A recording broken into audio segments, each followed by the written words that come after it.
Okay, we're Team Gut, and this is Ellen, Christopher. Sylvia, Benny. And we're Team Gut. and this is Anton, and he's actually our challenge. He was the one that came up with the challenge because he's also the challenge. What if Anton could walk down the streets of New York and grab a mystery meat sausage from a street vendor and live life to the fullest? What if Anton could boycott those multinational food retailers for reasons of his own beliefs and go to the local coffee shop and have a chocolate chip cookie instead? But for now, that ain't gonna happen. Because he's one of those 10% of the population that suffers from food allergies. And the solution is gut.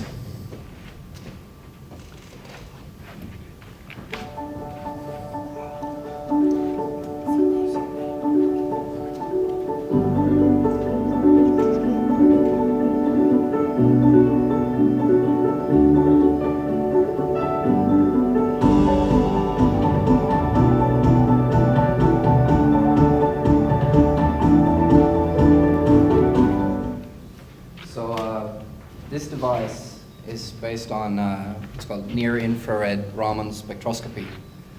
A near-infrared Raman spectroscopy sensor picks up on unique vibrations that every molecule gives off if you beam some sort of radiation on it, in this case, infrared light.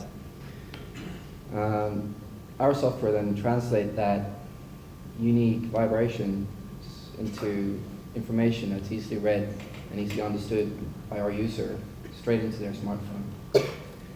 This is our UI. We quickly get a mock-up of.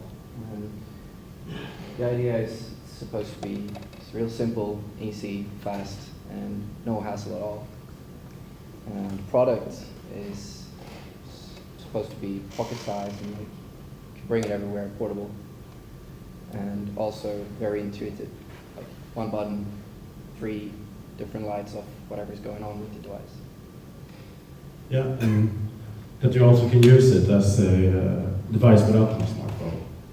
And we think it's important to say that it should be a affordable tool, of course, Yeah. but not only for the end consumers, but also for street vendors, restaurants, food trucks, such, so they also can bring their consumers with them. The information, yeah, they need. Yeah. we can say how Go out and explore the world. maybe you see how I it guess. works. What? Like how the infrared, you point it on the food. Yeah. Cool.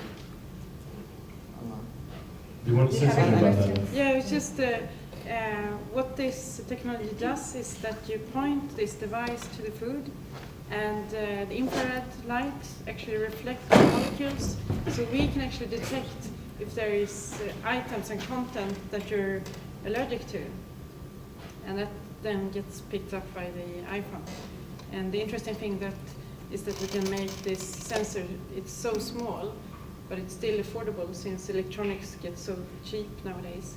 So we could actually put it in such a small device like this. And for Anton to use it, but also for small street shops to use it, to guarantee the safety of people that have allergies. Yeah, Any that's about it. Okay. Any questions?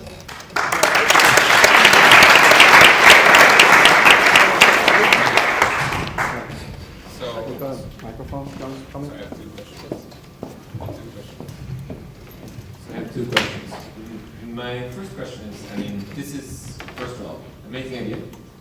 But sort of my but is there, is that I guess this is like the nirvana of digitalizing food content.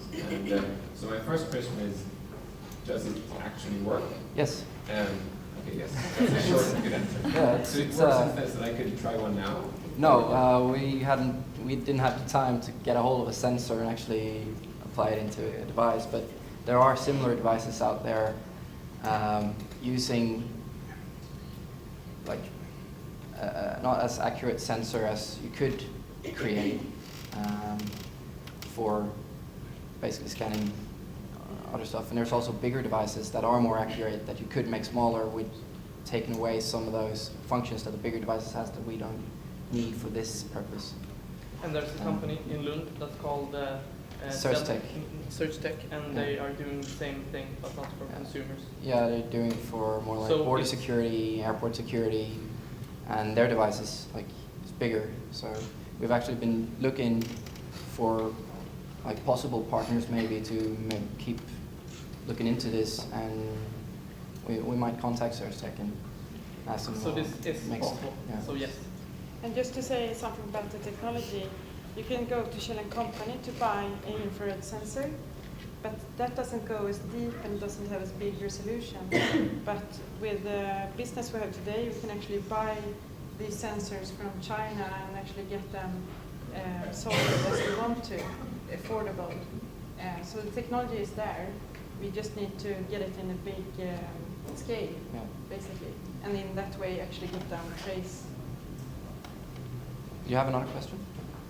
Another question was about the gradient and user interface, but you Okay. sort of impressed me for the first one, so I'll leave the gradient. Thank you.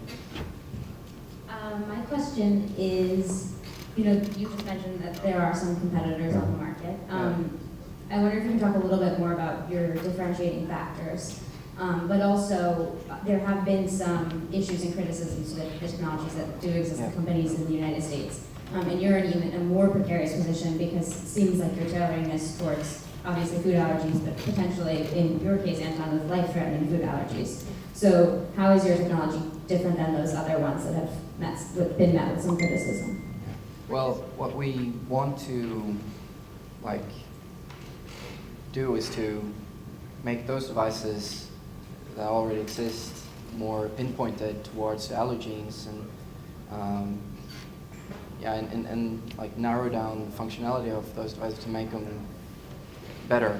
This is more, I don't know the English word for it, But I spetscompetence. can feel that is, it's that you do it better, that's the point, and not getting there first, because it's better that actually does it. And we have the technology, as we said, and we want to put it in the consumer's hand.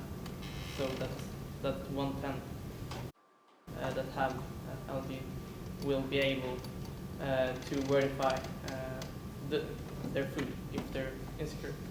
I can just add that there is a product out on the market now that can trace contents of food, but it's not as accurate like this sensor. So the traces and the resolution of that is very small. So I think we are different there from the competitors because we're actually targeting this small percent of traces that you can find in the content and basically warning just for those items as well. But I also think it's a safety issue that obviously the device, if it's can't decide on a content, it will warn you, taking the safe step first, always, of course, since it's life-threatening in some ways. And that's what it's about, putting power in the hand of the allergic person to look into what's actually in it. Yeah. Anyone else? Yeah, and coming from the industry, then what usually is used is the immunological methods. Yeah. And is this method used to check industrial products? Is it going that we're talking about a few ppm? Is it already in use out there? Because it's very interesting. Well, actually, they are like the normal food analysis procedures that of course, the industry have, but you have to take time. So it's like this is like a quick test that will tell you which just like a click. So it will be that's like a good 5 change. minutes. It's like a good change for that. Yeah. Well, thanks. Thank you. Thank you.